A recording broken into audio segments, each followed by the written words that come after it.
Senhores telespectadores, esta região que estão a ver diante dos vossos olhos é a chamada Cova da Beira. Se olharem com atenção daquele lado, veem na aba de uma serrania uma aldeia. A aldeia é o Alcaide e a serra é a da Gardunha. No lado oposto há uma serra enorme e aí há uma cidade. O nome da cidade é Covilhã. O nome da serra é Serra da Estrela. E entre o Alcaide e a Covilhã fica este terreno plano, fértil, povoado, extenso, a que chamam a Cova da Beira. A Cova da Beira é importante por muitas razões. Eu vou-lhes falar da Cova da Beira, mas naturalmente já viram que além da terra, bem diante dos nossos olhos, está uma povoação importante. Então eu já falei ali do Alcaide, já falei além da Covilhã, e esta terra aqui, esta terra mesmo, nossa frente, isto é a cidade do Fundão. Vou-lhes hoje falar no Fundão e, na medida do tempo que tiverem, vou correr os arredores do Fundão dentro da Cova da Beira.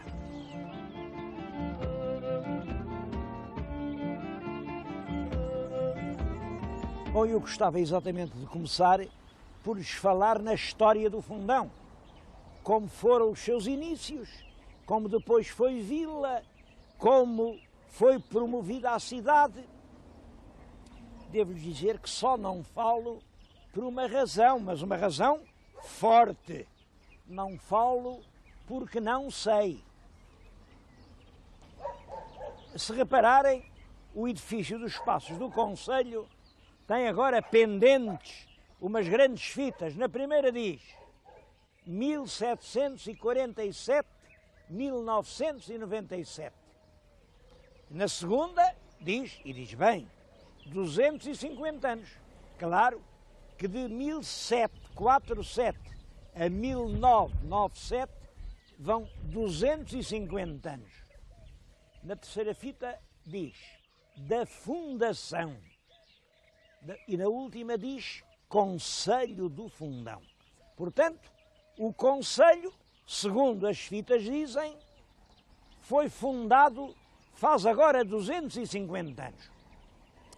Bom, eu, assim, ao certo, sei que faz agora 250 anos que o rei Dom João V deu uma carta às justiças do Fundão separando este Conselho do Conselho da Covilhã e que, exatamente há 250 anos, sentaram a uma mesa pela primeira vez os vereadores do Fundão. Mas também sei que mais de 100 anos antes já havia passos do Conselho do Fundão. A história é complicada. É claro, diz, pois é, mas não há um foral. Pois não, mas nem sempre o Conselho tinha foral. Havia conselhos que eram de geração própria, que se faziam a si próprios, sem estar à espera que el rei desse licença.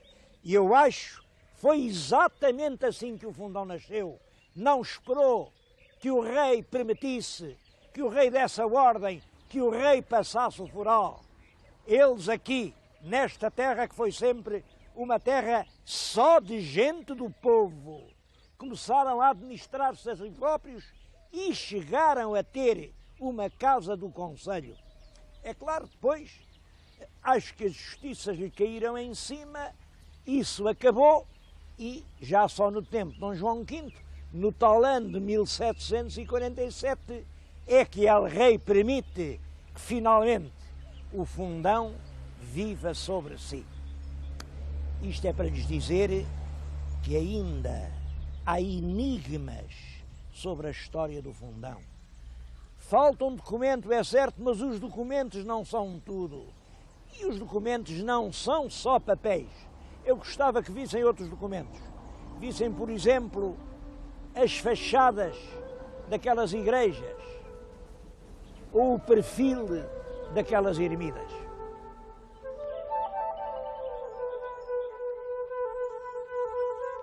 Uma das construções mais antigas de toda a região é esta igreja de São Pedro da aldeia de Joanes.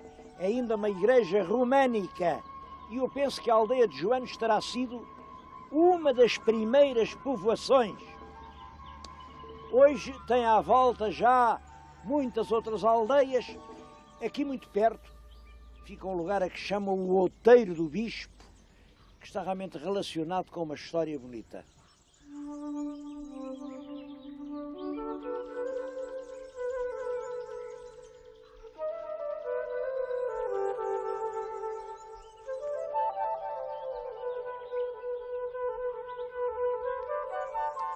O Outeiro do Bispo é aqui, e o nome vem do seguinte: aí, nos finais do século XV, nasceu aqui, numa casita pobre, um garoto que estudou e foi longe.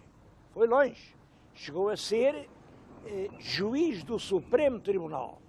Estava no desembargo do Paço, era um homem consideradíssimo pelo rei Dom João II, mas a certa altura disse ao rei: olha, eu não quero mais ser juiz, e entrou na ordem dos franciscanos. Está escrito, é claro, eu não acredito que isto fosse assim, mas escreveu-se um pouco depois, é na Crónica da Piedade que vem isto. Quando ele era juiz, tinha muito trabalho e um dia adormeceu sobre os processos, enfim, não, estava tão cansado que adormeceu. E então no seu sonho o que é que ele via? Via um grande alguidar que estava cheio de mãos decepadas, de pés cortados, de orelhas mutiladas e até de cabeças degoladas. Bem, aquilo era uma sangueira. Ele acordou de repente com esta ideia: e fui eu que mandei fazer todas aquelas crueldades. Mas que diabo de vida é a minha? Eu vivi para isto, para andar a fazer mal aos outros. E foi a correr e disse ao rei: não quero mais ser juiz. Meteu-se então na ordem dos franciscanos, chegou longe, passado algum tempo era bispo de Ceuta, foi durante muito tempo bispo de Ceuta, e depois foi até promovido, e ele, quando morreu, era já arcebispo de Braga. Bom, esse garoto chamava-se Diogo da Silva, e teve também o cargo de inquisidor-geral em Portugal. Isso faz com que, aqui mesmo no fundão, às vezes as pessoas ficam assim um bocadinho retraídas de que diabo, um homem que foi inquisidor, como é que é isso? Bom, estejam tranquilos, porque ele foi o primeiro inquisidor, em 1536. E foi poucos anos. Foi aqueles anos em que ainda a Inquisição não ateava fogueiras. Portanto, foi um inquisidor que não mandou matar ninguém.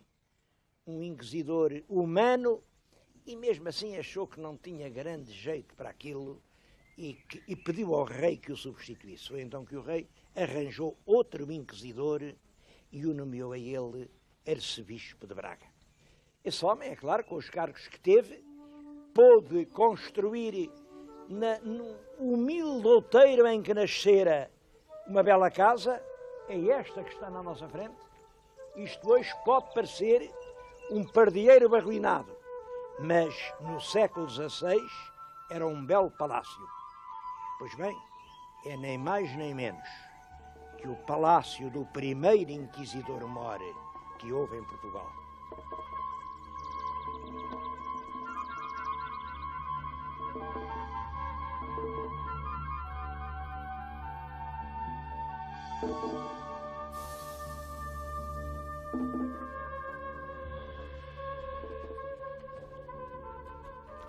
Bom, mas o que está realmente acima de toda a dúvida é que no dia 11 de março de 1988, reparem, apenas há 9 anos, o Fundão foi erguido à condição de cidade.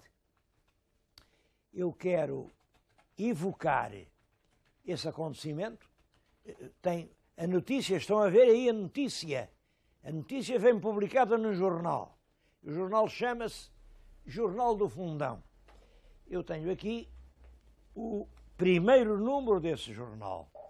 Como é primeiro, é naturalmente número 1. E tenho aqui o último. Ora, o último é o número 2650. Entre estes dois jornais, isto a mim emociona-me muito. Reparem, olhem para os dois cabeçalhos. Pois entre estes dois jornais há já mais de 50 anos de distância. Quer dizer, é um jornal que em 50 anos foi capaz de ser igual a si próprio. Estou a falar-lhes naturalmente de imprensa regional. Devo dizer que em Portugal há muitos órgãos de imprensa regional e alguns bem bons, claro. Há muitas cidades que sustentam o seu jornal. Mas só sei de um caso em que é o jornal que sustenta a sua cidade. É o caso do Jornal do Fundão. Foi este jornal que, através de batalhas sucessivas e batalhas renhidas, que duraram anos, que conseguiu transformar este burgo provinciano numa cidade progressiva. Eu lembro-me de algumas dessas batalhas. A batalha a favor da vida dos mineiros. A batalha a favor das cantinas das escolas. As crianças chegavam tiritantes e geladas. Como é que elas podiam aprender se tinham aquela fome e aquele frio?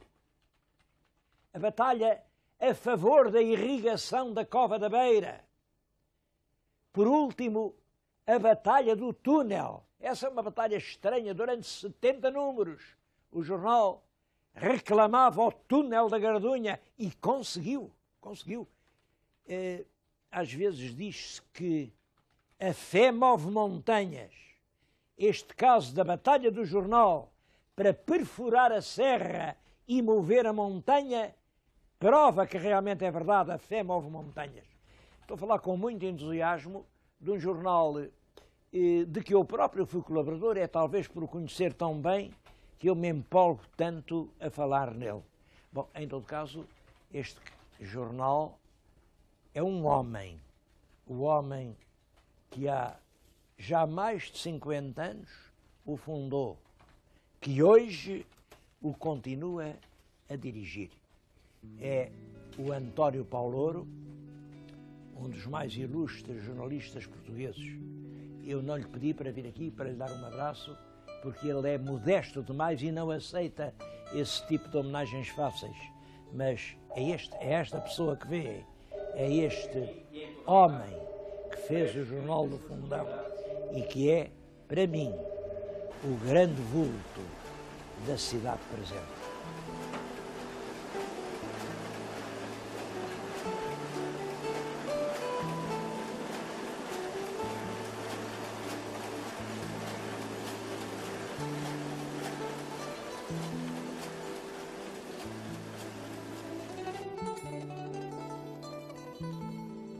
Esta Cova da Beira é desde sempre um lugar de imigração.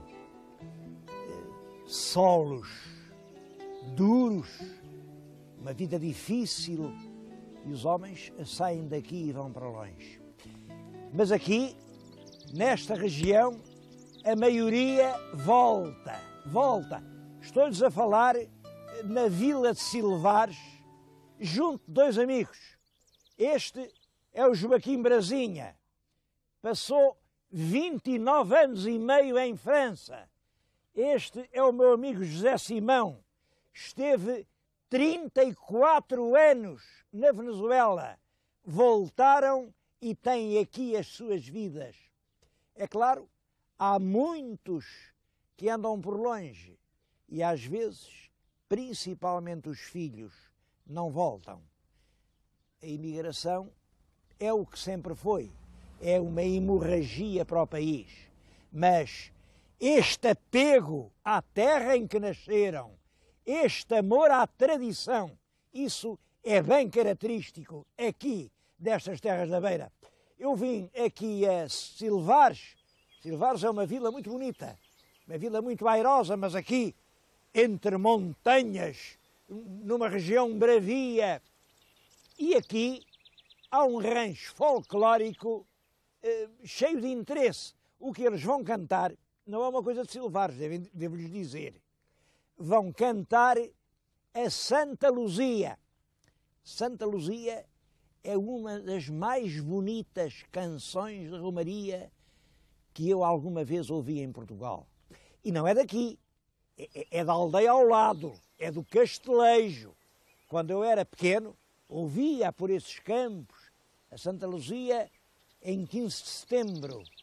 E ao entardecer, quando já as vindimas iam a acabar, passavam os ranchos, cantavam: Senhora Santa Luzia, vizinha do Castelejo, dai-me luz para os meus olhos, sou ceguinho e não vos vejo. É claro que a romaria foi tão grande que hoje todas estas aldeias à volta do Castelejo têm a sua Santa Luzia. E aqui, em Silvares, há um santuário feito não há muitas dezenas de anos, com o suor da população, em honra de Santa Luzia. E o que vamos agora fazer é ouvir o rancho de Silvares cantar para nós a toada da Santa Luzia.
Aqui na Cova da Beira não há assim muitas lendas, já não há histórias de mouras encantadas, não há nada disso. Isto é gente positiva. Mas há uma história reveladora de que eu gostava de lhes falar. Liga-se aqui exatamente como esta ribeira. É a Ribeira da Alverca. E o que se conta é o seguinte: os padres, os sacerdotes na missa, bem diziam que ao domingo não se pode trabalhar, mas esta gente vinha para aqui, vinha amanhar a terra e, sobretudo, as mães vinham para estas pedras na ribeira lavar a roupa. Não guardavam o domingo, eram horas de missa, ouvia-se o sino a tanger, a dizer que estavam a levantar o Santíssimo, e elas aqui, com a roupa, bumba, bumba, bumba, a trabalhar. Bom, houve uma lavadeira, bem a preveniram. Olha que um dia o diabo toma conta de ti. Pois sabem o que aconteceu, ela estava aqui nesta pedra, estava a lavar a roupa, exatamente ao baterem as badaladas a chamar para a missa, à última, ela não foi, abriu-se um buraco das águas e sumiu-se a lavadeira. Contam aqui que às vezes à meia-noite ainda se ouvem as pancadas dela a bater com a roupa na pedra. Pá, pá, pá. É a lavadeira que a ribeira engoliu. Bem, qual é o sentido desta lenda? É uma lenda rara de ser sumida pelas águas por trabalhar ao domingo. Bom, isto quer dizer o seguinte, esta terra tem uma ocupação cristã já depois dos primeiros reinados. Os sacerdotes no púlpito bem pregavam os deveres, ir à missa, cumprir o culto. Mas é claro, esta gente com a dureza da vida tinha lá tempo para ir à missa e continuavam aqui a lavar a roupa aos domingos. Ainda hoje aqui, quem vem à missa são predominantemente as mulheres. Os homens nem vão nem deixam de ir.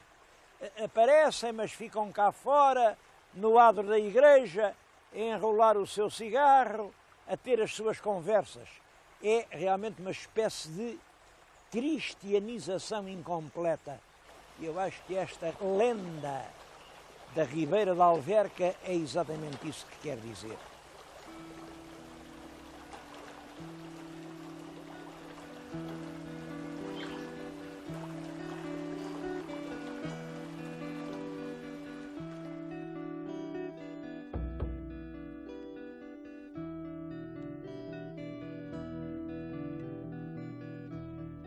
No Fundão também há alguns monumentos de que nunca ninguém falou.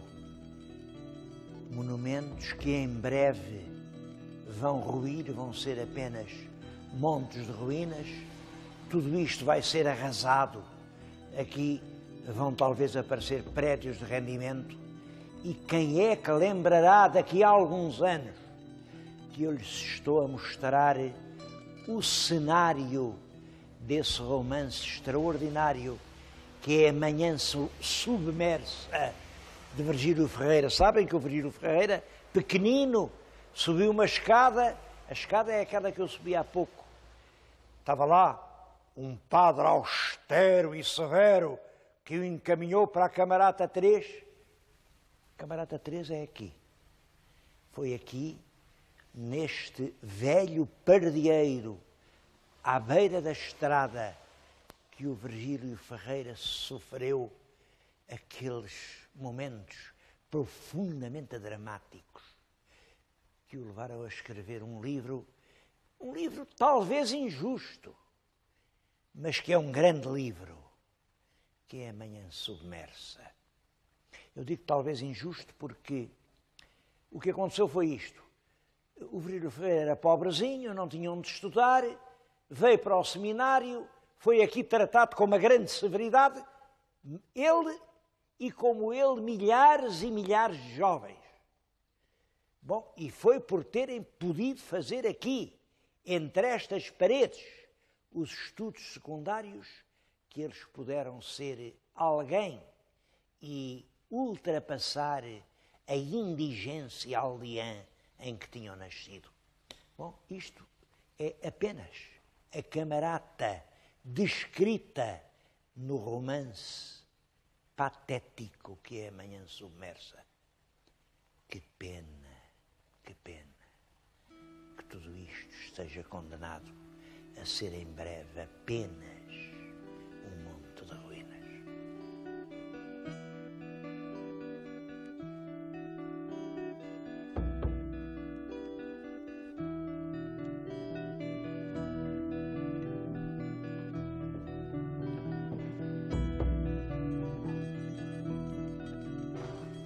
Bom, isto é o que resta do que era a capela no tempo da manhã submersa.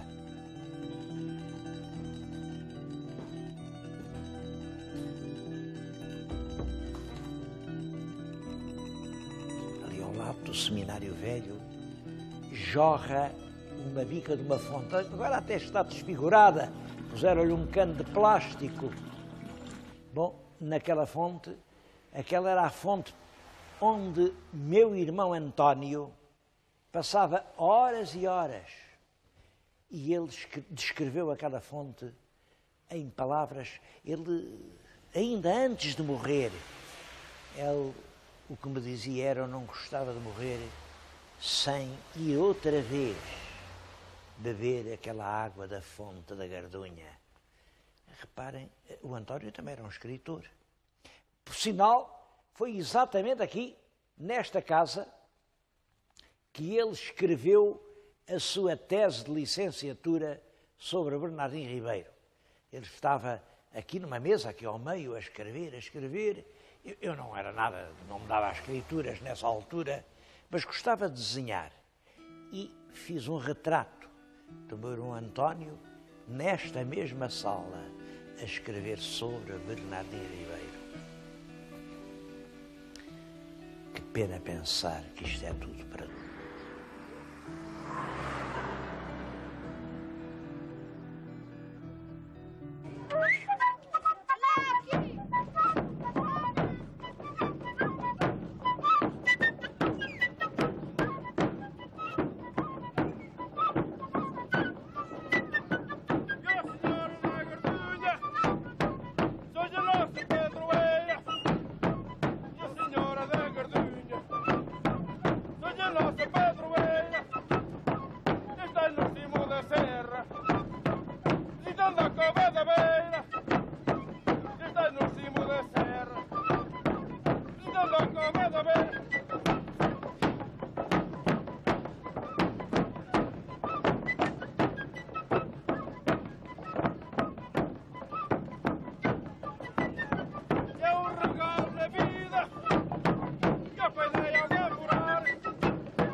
Obrigado a todos.